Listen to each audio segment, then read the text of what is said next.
బడ్జెటివి.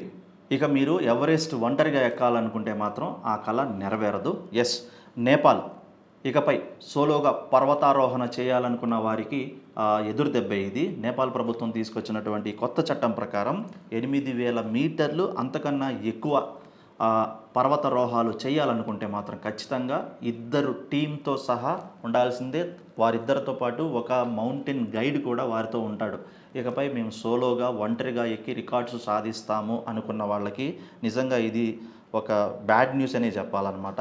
మీరు ఏ పర్వతాన్ని ఎక్కాలనుకున్నా సరే ఇకపై ప్రభుత్వం నుంచి తప్పనిసరిగా అధికారిక అనుమతి ఉండాల్సిందే. మీతో ఒక సపోర్ట్ పర్సన్ ఉంటాడు, అలాగే గైడ్ కూడా ఉంటాడు. కనీసం 3 వ్యక్తులతో కూడిన టీంను మాత్రమే అలౌ చేస్తాము, ఇక సోలోగా అలౌ చేయమంటూ కూడా నేపాల్ ప్రభుత్వం షాక్ ఇచ్చింది. ఇప్పటి వరకు కూడా ఎగ్జాంపుల్ ఎవరెస్ట్ ఎక్కడానికి 13 లక్షల రూపాయలు చెల్లిస్తూ ఉండగా దాదాపు గత మే, జూను అలాగే గడిచిన సంవత్సరం నుంచి కూడా ప్రతి 2 నెలలకు ఒకసారి ఈ పర్వతారోహాలకు ఫీజులు పెంచుతూనే వచ్చాయి. సోలోగా కాకుండా ఒక టీంతో ఎక్కాలనుకుంటే ప్రస్తుతం ఉన్న ఛార్జ్ 13 లక్షలు కడితేనే మీరు ఎవరెస్ట్ శిఖరాన్ని ఎక్కడానికి అనుమతిస్తారు. అది కూడా టీంతో మాత్రమే.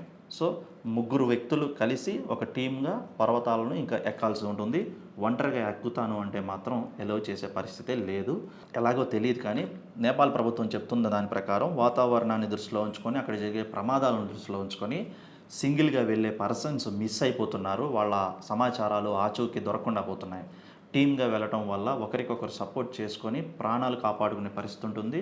అక్కడ ఎదురయ్యే ఏవైతే అట్మాస్ఫియర్ సిచ్యువేషన్స్ కానివ్వండి, ప్రమాదకరమైన పరిస్థితుల నుంచి ఒక టీం కనుక ఉంటే ఎవరో ఒకరి ద్వారా అయినా సమాచారం చేరే అవకాశం ఉందన్న ఈ నిర్ణయం తీసుకున్నట్టుగా నేపాల్ ప్రభుత్వం వెల్లడిస్తోంది.